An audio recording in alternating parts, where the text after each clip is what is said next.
Okay guys, you made it to part 6. Now in part 6, we're gonna go over the purple icon, which goes over a lot of your video functions. Now we're gonna go through pages 1 through 9, so it is going to be a little more in-depth than some of the other menu videos that we've done so far. So bear with me and we're gonna learn about all these functions.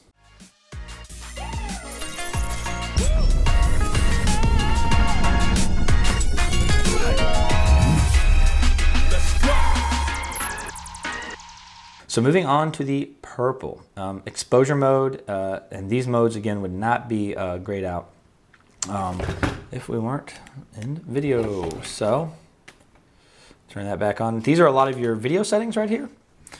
So you have manual exposure. I have shutter priority, aperture priority, and program auto.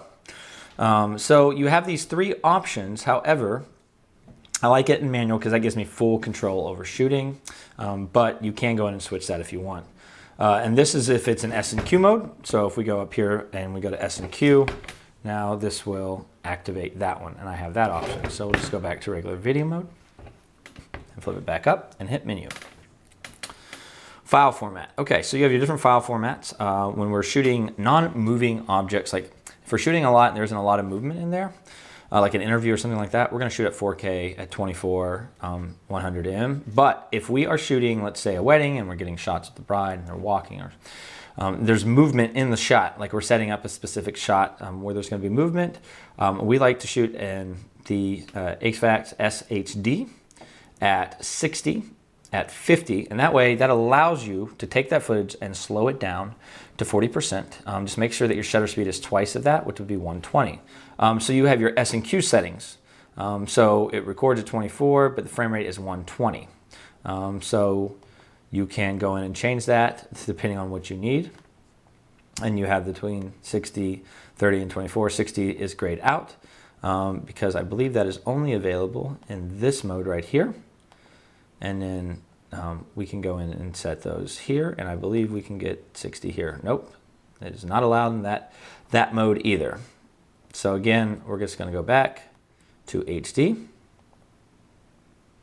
And certain modes may be grayed out if you don't have a fast enough card as well, just to let you know you won't be able to utilize them, and the camera will let you know. So you have your S&Q settings, and we can go in and change those. And in your proxy recording, on or off, if you use proxies recording, I just keep that off. Autofocus drive speed. I like it at fast, normal, or slow, depending on how fast you want your autofocus to work. I like mine to be very fast, and if you do it right, you shouldn't get too much jump from one object to another coming in or out of focus. Autofocus track sense. I have that set to standard. You can set it to more responsive, but I like standard. It works great for me. Auto slow shutter.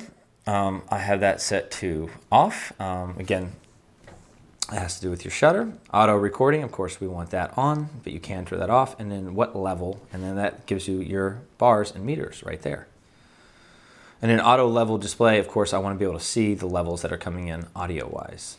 Moving on to movie 3 is your audio out timing. Audio out timing sets the timing of an audio output during the movie recording.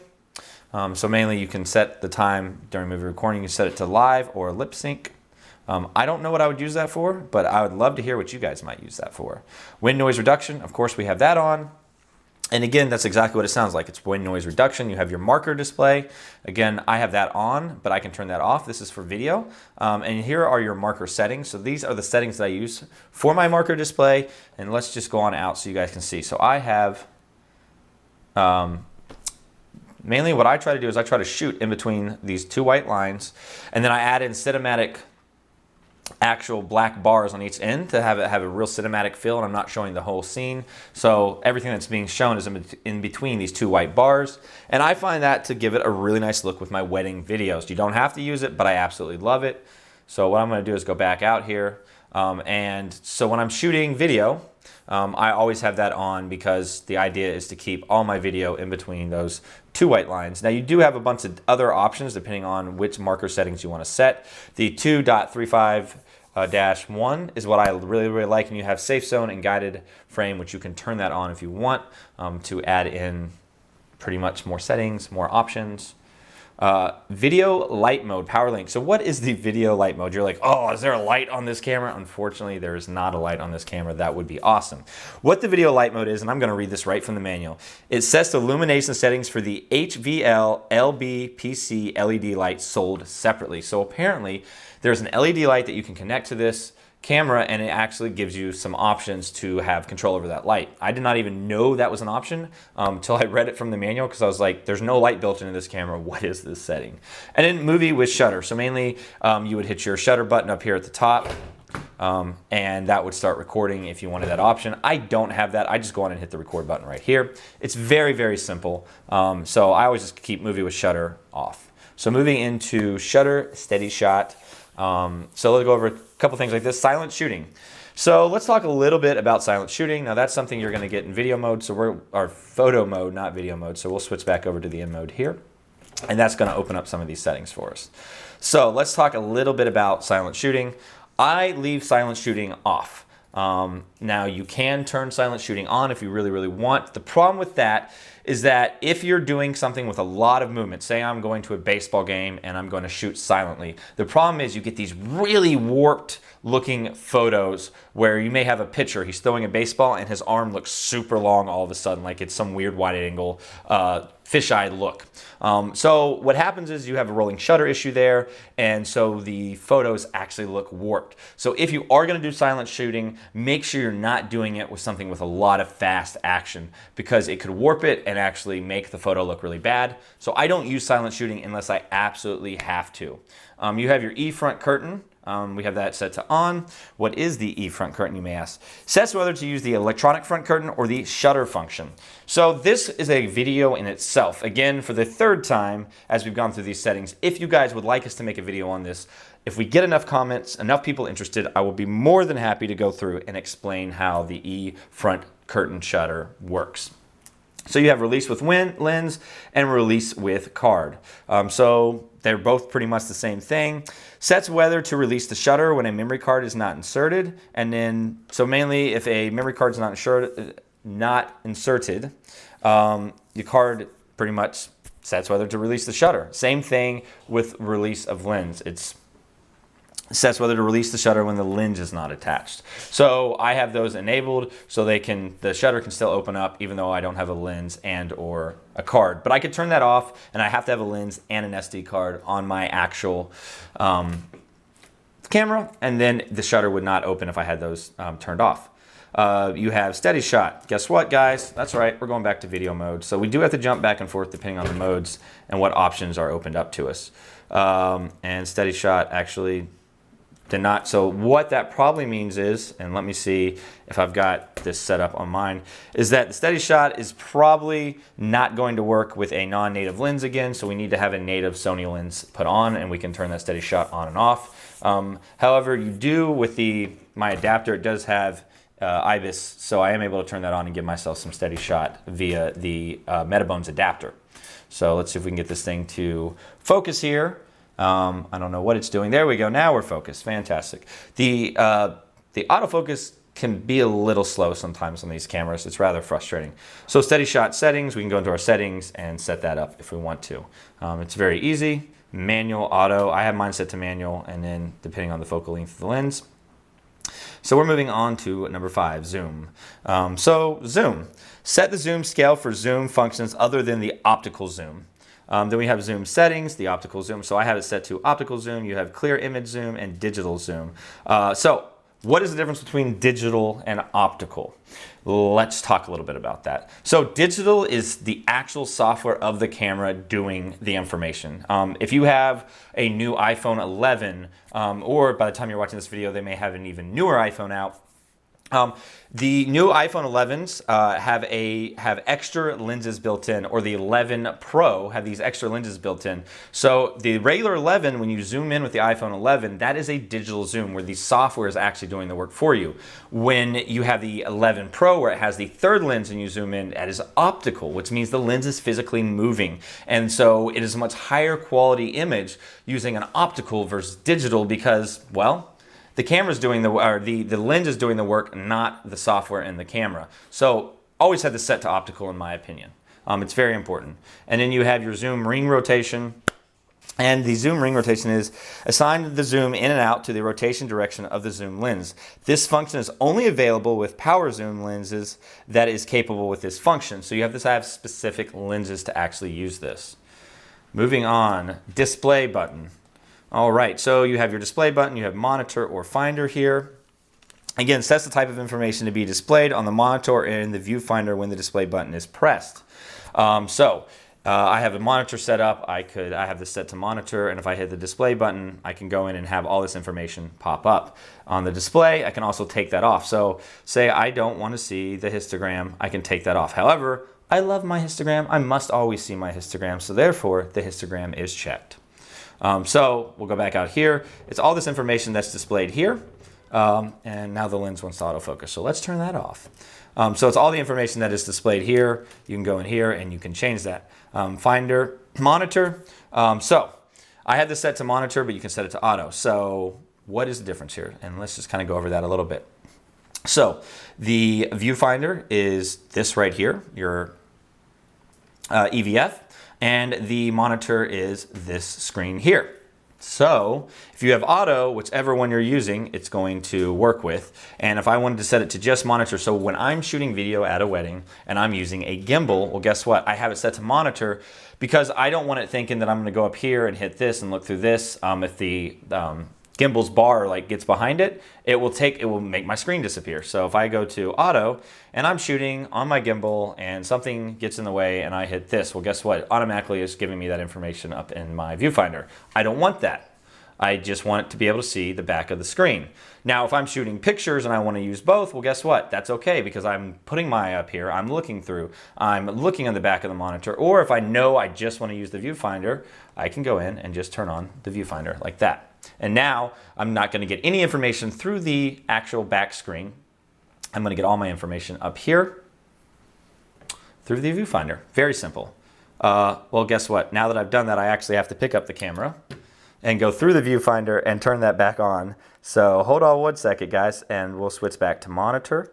So I'm going to go back in here and go to monitor, and now we'll put it back out here. So yes, if you do set it to viewfinder, understand that you're going to have to look through the viewfinder to go into your settings and fix that. Zebra settings, again, Zebra is amazing. So what Zebra does is, and you can set different levels of the Zebra. I have it turned off at the moment, but the Zebra is going to let you know what's overexposed and underexposed, and it's quite amazing. So again, what we'll do is we'll go on and turn on the Zebra, and we'll flip this out so you guys can kind of see a little bit. We'll take the lens off. And you see all these little lines right here. So this is letting me know this area of the actual video is very overexposed and it needs to be fixed. So, however, this is well exposed because I'm not getting over or underexposed right here in the middle. So let's just say we want to bring the shutter speed like way up. Well, guess what? And actually we need to go in crop sensor mode so you can actually see the whole scene. So again, see those zebras coming in right there? And as I darken it up, that's a pretty even shot. I've got a little bit of overexposure on the bottom, but I can deal with that. But I can even bring that in a little bit more. And now it's letting me know I'm underexposed with the black. See how it's black instead of white? And if we go back, again, where it's super white and it's all blown out right there, you can't see it. Black means it is probably a little, so there you go. And that's letting me know, again, it's overexposed. Now we're pretty well exposed. And if we go too far, we're going to go underexposed. So again, this is still a little bit underexposed because it's white. And boom. So that's how that works, just to let you guys know. Zebras are awesome, mostly used for video, however. So we're going to go back to turning that off. And we'll set this lens back on this lens cap back on, and we'll flip back up so you guys can see. And we'll hit menu again. You have grid lines. You can turn those on and off. I believe the grid lines, you might have to be in manual to get those to pop up. So now we have grid lines and we can add in these different square grids, rule of thirds grids. So if you use rule of thirds a lot, you can go in here and it's going to give you, it will show you grid lines. However, I just use rule of thirds just by practice and just knowing what to do. Exposure set guide, we can do that if you want to have your exposure set guide turned on. Again, your exposure set guide sets the guide display when exposing settings are changed in the shooting screen. So we'll just leave that on. Live view play, effect on or effect off, live view display. Again, sets whether to reflect settings such as exposure, compensation, and screen display. So again, it's letting you know, like, I have that on because I want to see those settings.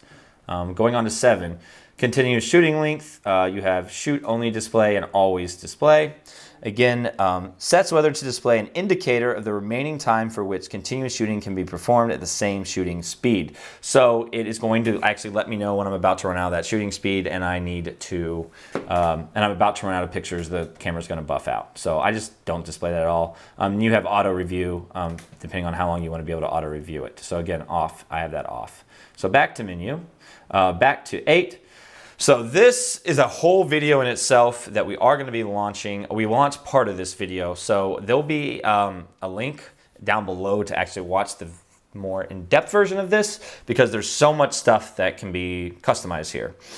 So if you notice, this little icon right here next to custom key is going to be when it's in photo mode. This is going to be the custom keys when it's in video mode. So you can have the same custom key like C4 right here.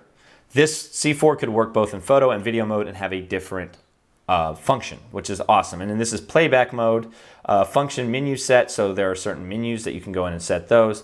Also how you want to do your dial setup, AV, TV, rotate. Pretty much this is how you customize everything on your Sony camera to work exactly how you need it to work for the type of jobs that you do. For us, it's weddings, so we have everything really well customized for our wedding shooting. So if I go to custom key, I can go in here and say custom button 1. So this is the control wheel right here. So I have that set to ISO. So that means anytime I'm doing this, see how I'm changing my ISO right there? That is what that's doing. You have button 1, button 2, button 3. So 1, 2, 3, 4. You have all these buttons where you can push in. So again, sorry, these are custom buttons. These are the custom buttons right here. So you have C1, C4, 1 and 2 right here. So 1, 2, 3, 4, and that's what each one of those will do. When we're in photo mode, we have it set up differently for video mode. And then you can go in here, you have, and this is your left to right. So these, your center, left, right, down, and that's what these will do when they're set up, depending on what you need them to do. And if we go to 3, you can customize ALE, AF on, which I have autofocus on. That's my back button focus, and then AI autofocus is I focus and hold button. So again, same exact things for video mode and custom for playback mode right here. Then we can go in and set all of this up, function upper, left, upper. There's just so much customization. Like I said, we have a completely different video on this. You're going to want to watch it because this is probably one of the most amazing things on this camera is being able to make this camera do exactly what you want with the buttons that you want. So whatever's comfortable when you're holding it, you're able to just customize and change your settings super quick. Same thing with dials, as it's just all customs. Then you have movie button, always on. Lock operation parts, audio signals, function ring, and dial EV compensation. Again, those are all, these are all being able to just really customize the camera as you need, and I absolutely love it. And so again, if stuff's grayed out, one of two things, it means that it's that I don't have a Sony lens on here, or it needs to be in video mode. So let's go back here. And some of those things opened up, looks like, I think after. No, so I need a specific lens to be set up on this. Hey guys, thanks for stopping in and watching whichever part you just finished up. As always, there is a link right over here to the side that you can click. It will pop out, and then you can actually pick which part you want to watch if you haven't finished them all. And there is going to be a link at the end of this video. If you do happen to click on that link, that does give us a little bit of commission so that we can keep making these videos. And as always, guys, I'll catch you next time and create better. Let's go.